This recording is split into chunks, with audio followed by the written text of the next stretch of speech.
السلام علیکم ورحمۃ اللہ وبرکاتہ۔ الحمد للہ رب العالمین والصلاة والسلام علی اشرف الانبیاء والمرسلین وعلی آلہ واصحابہ واتباعہ اجمعین الی یوم الدین۔ اللہم صل علی محمد وعلی آل محمد کما صلیت علی ابراہیم وعلی آل ابراہیم انک حمید مجید۔ اللہم بارک علی محمد وعلی آل محمد کما بارکت علی ابراہیم وعلی آل ابراہیم انک حمید مجید۔ رب اشرح لی صدری ویسر لی امری واحلل عقدۃ من لسانی یفقہوا قولی۔ احباب گرامی قدر، سب سے پہلے تو اللہ رب العالمین احکم الحاکمین کی بے حد لاتعداد بے حساب تعریفیں ہیں کہ جس رب نے ہمیں ہدایت کے لیے قرآن کریم عطا فرمایا، پھر اس نے ہمیں وہ قرآن کریم سکھایا، پھر اللہ نے اپنی رحمت کے ساتھ اس کتاب کے رستے پر چلایا۔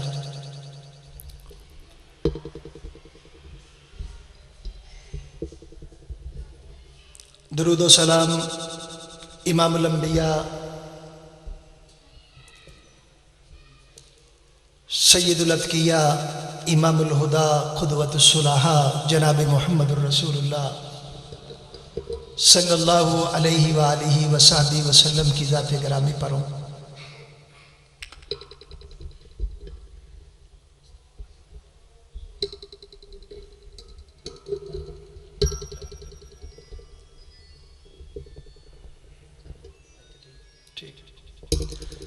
آج کی یہ پروقار تقریب جہاں صحیح البخاری کی تکمیل کے موقع پر ہے، وہیں مجھے بتلایا گیا کہ اس مسجد کے اندر شعبہ حفظ القرآن کا آغاز بھی ہو رہا ہے۔ مبارکباد کے لائق ہیں آپ تمام، آپ کے ائمہ، آپ کے اساتذہ، یہاں پڑھانے والے، یہاں کے ذمہ داران، یہاں پہ انتظام کرنے والے، کہ وہ اس عظیم کام کا آغاز کر رہے ہیں۔ میرے بھائیوں،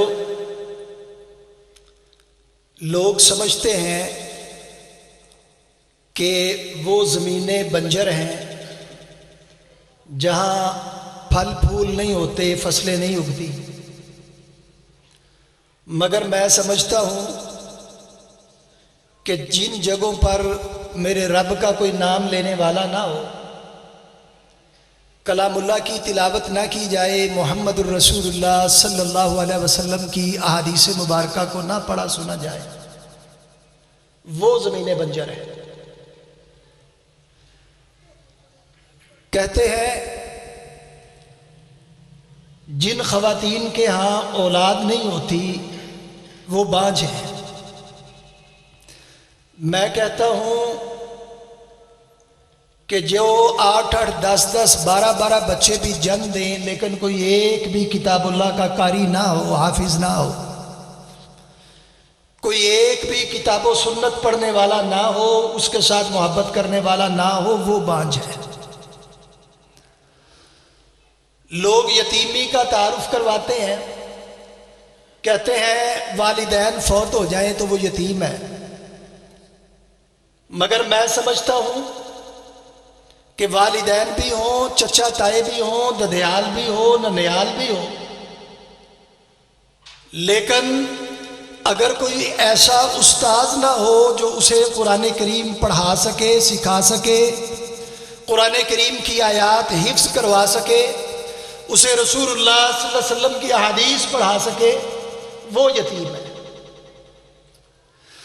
بھائیوں، وہ مسکین نہیں ہے جس کے پاس مال نہ ہو، دولت نہ ہو، اشرفیہ نہ ہو، پیسہ روپیہ نہ ہو، سونا نہ ہو، بینک بیلنس نہ ہو، بلکہ مسکین تو وہ بندہ ہے جس کے پاس دین نہیں ہے، جس کے پاس آداب نہیں ہے، جس کے پاس اخلاق نہیں ہے، جس کے پاس سنت نہیں ہے، سنت کی محبت نہیں ہے، دین کی چاہت نہیں ہے. اور جن لوگوں کے پاس یہ ساری چیزیں موجود ہیں، اللہ کے فضل و کرم کے ساتھ وہ کامیاب ہیں، کامران ہیں، سرخرو ہیں اس دنیا کے اندر. کیا ہوا اگر والدین وفات پا گئے؟ میرا مولا ان کی سرپرستی کرنے والا، انہیں راہیں دکھلانے والا موجود ہے، جس نے الم یجد کا یتیمن فآوا اپنے محبوب صلی اللہ علیہ وسلم کو فرما کے اس بات کا اعلان کیا ہے کہ اے صراط مستقیم پہ چلنے والے، اے قرآن کریم کو تھامنے والے، اپنے آپ کو اکیلا نہ سمجھنا.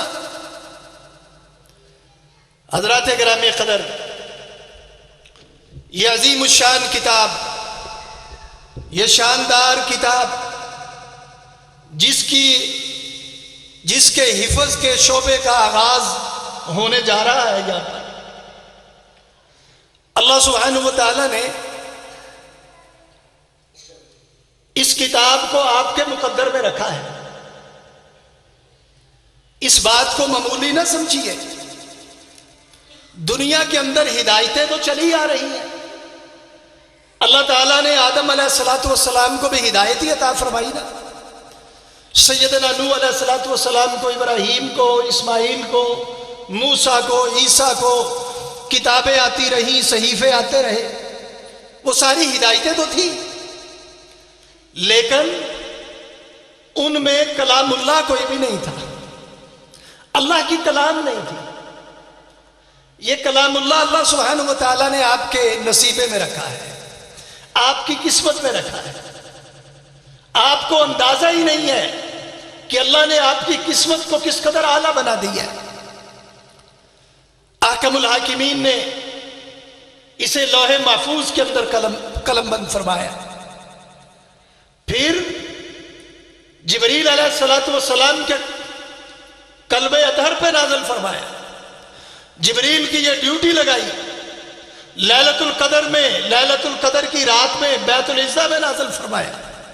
وہاں سے ضرورت کے مطابق، ترغیبات ترہیبات کے مطابق، سوالات کے مطابق، ضروریات کے مطابق جناب جبریل علیہ السلام اس کتاب کو محمد الرسول اللہ صلی اللہ علیہ وسلم کے قلب اطہر پر لے کے آئے. اللہ سبحانہ و تعالیٰ کا کلام لانے والا روح الامین، بڑا ایمانت دار، دیانت دار، فرشتوں کا سردار، اور جس پر نازل ہو رہا ہے وہ امام الانبیاء جناب محمد الرسول اللہ صلی اللہ علیہ وسلم، وہ بھی سب سے اعلیٰ، اور پھر ہر قسم کے شک و شبے سے پاک، کوئی نہ کمی نہ بیشی، جس کی حفاظت کا ذمہ اللہ تعالیٰ نے خود لیا. ایسی اجازات سے بھرپور کتاب، یہ شکوک و شبہات سے پاک کتاب ہے نا. آپ یہ جملہ سنتے بھی ہیں، یقیناً اس پر ایمان بھی ہے، پڑھتے بھی ہیں. صرف ایک چھوٹی سی بات بطور مثال آپ کے سامنے رکھ دوں. اللہ تعالیٰ نے اس قرآن کریم کو نازل فرمایا، اس کلام اللہ کے مفاہیم اور معانی بھی خود بتلائے. محمد الرسول اللہ صلی اللہ علیہ وسلم نے وضاحت فرمائی. اس کے اعراب، اس کی شدے، اس کی مدے، زبرے، زیرے، ایک ایک حرف، ساری وضاحت اللہ تعالیٰ نے خود فرما دی. اور اس قدر اعلیٰ اور شکوک و شبہات سے پاک ہے. آپ قرآن کریم کا ترجمہ پڑھیں، اسے سمجھنے لگیں. قرآن کریم کا آغاز کرتے ہیں، الف لام میم، آغاز ہے نا. اٹھائیں دنیا جہان کی ساری تفسیریں، لوگوں نے ٹکریں مار لی، اندازے لگا لیے، عقلیں دوڑا لی. بڑے بڑے فہم و فراست والے، لغت دان، اپنے آپ کو عرب سمجھنے والے، عرب اہل زبان، الف لام میم اس کا معنی نہیں کر سکے. کیوں؟ اللہ تعالیٰ نے جبریل کو بتایا ہی نہیں، محمد الرسول اللہ صلی اللہ علیہ وسلم کے قلب اطہر پہ نازل فرمایا ہی نہیں، آ جا کے ٹکرے مار کے انڈ پہ نتیجہ کیا نکلا؟ حروف مقطعات ہیں، ان کا معنی اللہ ہی جانتا ہے۔ یہ دلیل ہے اس بات کی کہ یہ عظمتوں والی کتاب ہر قسم کے شک و شبہ اور ملاوٹ سے پاک ہے تو الف لام میم نا۔ الم تر کیف فعل ربک باصحاب الفیل، ابھی میں جماعت میں یہ سورہ مبارکہ پڑھ رہا تھا تو یہ بات میرے ذہن میں آ گئی۔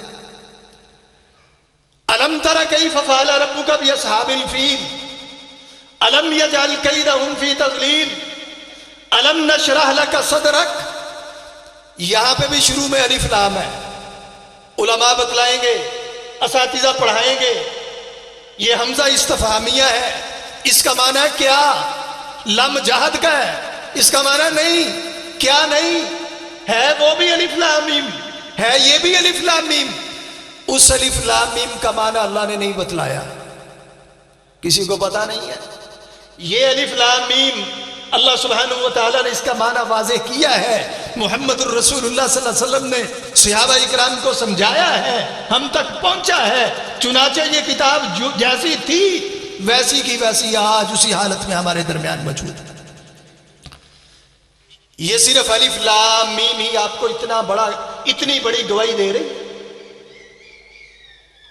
حضرات گرامی قدر، جب یہ قرآن کریم نازل ہوا نا، اس وقت کے حالات، نہ کوئی پیپر ملیں تھیں، نہ کوئی رجسٹر تھے، نہ کوئی کاغذ تھے۔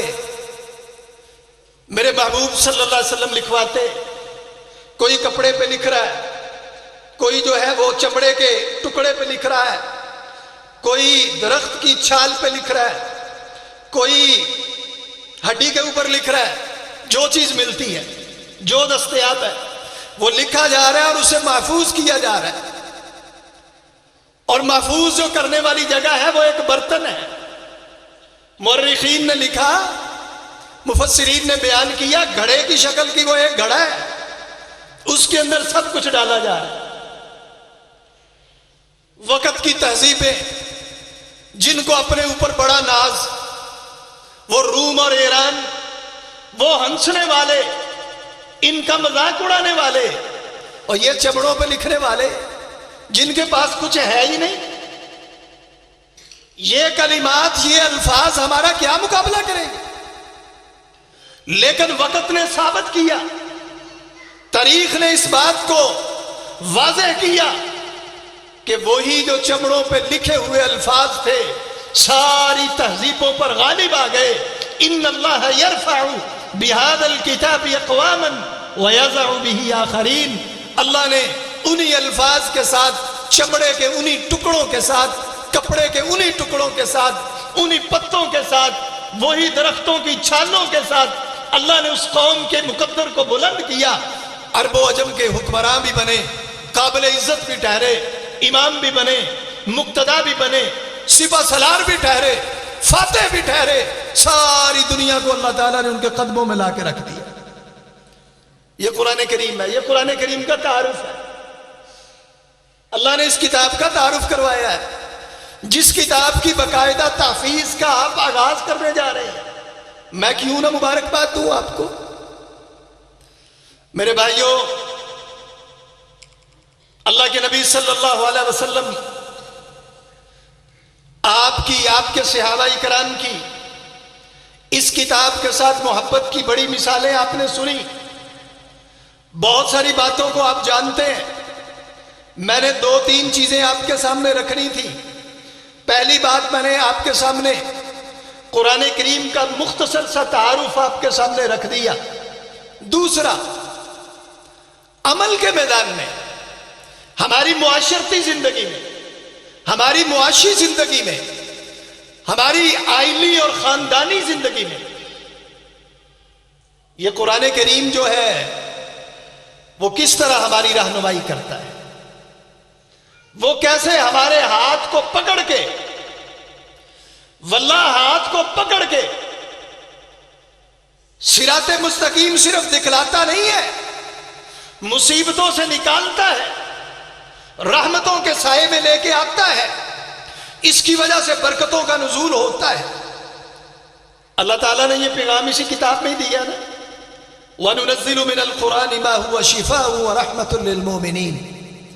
اللہ فرماتے ہیں اسے میں نے شفا بنا دیا ہے، رحمت بنا دیا ہے۔ اور یہ بھی پیغام ہے، کون سا ایسا مسلمان ہے، کون سا مومن ہے، کون سا موحد ہے، کون سا ایسا بندہ ہے، اور متقی پرہیزگار تو رہا ایک طرف، گناہگار سے گناہگار بندہ۔ آپ کو کوئی ایسا مسلمان نہیں ملے گا جس نے کلمہ بھی پڑھا ہو اور جو اللہ تعالیٰ کی رحمت کا طلبگار نہ ہو۔ اللہ کہتا ہے میں نے یہ رحمت ہی تو دی ہے تمہیں۔ صرف 4 باتیں، یوں سمجھ لیں ایک پیکج ہے مکمل، جو میں نے آپ کے سامنے دوسرے نمبر پہ عرض کرنا ہے۔ محمد الرسول اللہ صلی اللہ علیہ وسلم نے اس قرآن کریم کی محبت میں، اس کی فضیلت میں بہت ساری احادیث، بہت سارے اعمال، بہت سارے اذکار احادیث میں بیان فرما دیے، ہم تک پہنچے۔ ان میں سے صرف 4 باتیں ہمیں فائدہ بھی ہو نا، قرآن کریم کی عظمت کو تو ہم سمجھتے ہیں، یہ ساری باتیں تو ہم جانتے ہیں، ہمیں کیا فائدہ ہو؟ سب سے پہلا پیکج، پہلی بات، یہ جو سورۃ الفاتحہ ہے نا، اس کے ساتھ محبت پیدا کیجیے۔ یہ صرف نمازوں کے لیے نہیں ہے، صرف نفلوں کے لیے نہیں ہے۔ ہم سمجھتے ہیں کہ صرف نماز کے اندر ہی سورۃ فاتحہ پڑھنی ہے۔ اس بات میں کوئی شک نہیں کہ نماز سورۃ الفاتحہ کے بغیر نہیں، مگر یہ سورۃ الشفا بھی ہے، یہ اطمینان اور سکون والی سورت بھی ہے، یہ برکت والی سورت بھی ہے، یہ رحمت بھی ہے، یہ ام الکتاب بھی ہے، یہ واعظ بھی ہے، یہ نصیحت بھی ہے، یہ اللہ سبحانہ و تعالیٰ کے ساتھ ہم کلام ہونے کا، رب تعالیٰ کے ساتھ باتیں کرنے کا بہترین ذریعہ بھی ہے۔ یہ تکمیل بخاری ہے نا، صحیح بخاری کے اندر روایت ہے، نبی کریم صلی اللہ علیہ وسلم کے ایک صحابی فرماتے ہیں، ایک سفر میں تھے، ایک بستی کے پاس سے گزرے، بستی کا سردار ہے، اسے کسی زہریلی چیز نے ڈس دیا، بچھو نے ڈس دیا، دم کرنے والا تلاش کر رہے ہیں، اور میں نے حدیث میں پڑھا کہ اس کے بہت سارے علاج ہو چکے ہیں لیکن افاقہ نہیں مل رہا، شفا نہیں مل رہی۔ انہوں نے پوچھا کوئی دم کرنے والا، کوئی جھاڑ پونجھ کرنے والا ہے؟ ایک صحابی گئے، صحابہ کرام رضوان اللہ علیہم اجمعین کہتے ہیں کہ ہمیں نہیں پتا تھا کہ یہ بندہ جو ہے دم بھی کر سکتا ہے، اسے دم بھی آتا ہے۔ تو آج بیڑا غرق نہیں ہوا ہمارا، بیماریاں، تکلیفیں، مصیبتیں، دم کروانے کے لیے لوگوں کے پیچھے بھاگے پھر رہے۔ رسول اللہ صلی اللہ علیہ وسلم کا ایک عام صحابی جسے سورۃ الفاتحہ آتی ہے، وہ جاتا ہے اور سورۃ فاتحہ پڑھ کے دم کرتے ہیں، اللہ تعالیٰ نے شفا عطا فرما دی۔ قبیلے والوں نے 30 بکریاں انعام میں بھی دے دی۔ ساتھیوں نے پوچھا کہ کیا پڑھ کے دم کر کے آئے ہیں؟ کہا سورۃ الفاتحہ پڑھی۔ اللہ تعالیٰ نے اس سورہ کے اندر شفا رکھی ہے۔ بلکہ سنن ابی داؤد کے اندر روایت ہے، ایک صحابی کہتے ہیں میں اپنے دیہات کی طرف، اپنے علاقے کی طرف جا رہا تھا، رستے میں ایک بستی کے پاس سے گزر ہوا، ان کا ایک نوجوان ہے، اسے سنگلوں کے اندر جکڑا ہوا ہے، دیوانگی طاری ہے، جنون ہے، باندھا ہوا ہے، اسے رسیوں میں جکڑا ہوا ہے۔ کہتے ہیں بڑا علاج کروایا اس کا، کوئی افاقہ نہیں ہو رہا، شفا نہیں مل رہی، اگر آپ اس کا علاج کر سکتے ہیں تو کریں۔ رسول اللہ صلی اللہ علیہ وسلم کے ساتھی کہتے ہیں میں 3 راتیں وہاں ٹھہرا اور سورۃ الفاتحہ پڑھ کے دم کرتا رہا، صرف سورۃ الفاتحہ۔ اور لا علاج بیماریوں میں مبتلا مریض ہو، شوگر، بلڈ پریشر، نہ جانے کون کون سی، اور پھر ان بیماریوں کے لیے کہاں کہاں نہیں ہم پھرتے۔ رسول اللہ صلی اللہ علیہ وسلم کے صحابی بتلاتے ہیں 3 راتوں کا دم ہے، اور اللہ تعالیٰ نے اس دیوانے، اس مخبوط الحواس شخص کو، اس مجنو کو، جس کو انہوں نے باندھ کے رکھا ہوا، اللہ تعالیٰ نے شفا عطا فرمائی۔ یہ صرف ایک سورۃ الفاتحہ ہے۔ آیت الکرسی، آیت الکرسی، آپ مجھے بتلائیں نماز کے بعد جب ہم فرض پڑھتے ہیں، سلام پھیرتے ہیں، آیت الکرسی کی تلاوت کی جاتی ہے نا؟ اس کے اجر کا بھی پتہ ہے ہمیں۔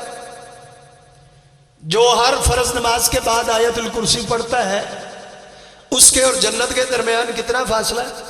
صرف موت کا۔ اس حدیث کا ہمیں علم ہے۔ کیا ہم نے کبھی یہ سوچا ہے کہ جو بندہ فرض نماز کے بعد صرف ایک دفعہ سورہ یہ آیت الکرسی پڑھ لے، اللہ تعالیٰ اسے جنت عطا فرمائیں گے، اور جو اسے پڑھتا ہی رہے، جو اس کا ورد جو ہے وہ اپنی زبان پہ رکھے، اس کے لیے کتنا اجر ہے، اس کے لیے کتنے فائدے ہیں، اس کے لیے کتنی حفاظتیں ہیں، اس کے لیے اللہ سبحانہ و تعالیٰ نے کیا خیر اور برکات رکھی ہے، مگر ہم اسے پڑھنے سے محروم ہیں۔ سورۃ البقرہ کی آخری آیتیں یہ وہ باتیں ہیں ان لوگوں کے لیے جن کے ذہن میں یہ بات بیٹھ چکی ہے، حقیقت میں نہیں ہے، ذہن میں یہ بات بیٹھ چکی ہے۔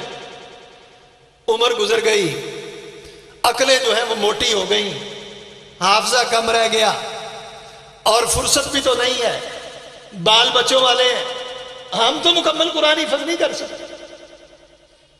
ہمیں کوئی شارٹ کٹ چیزیں ہی پتہ ہوں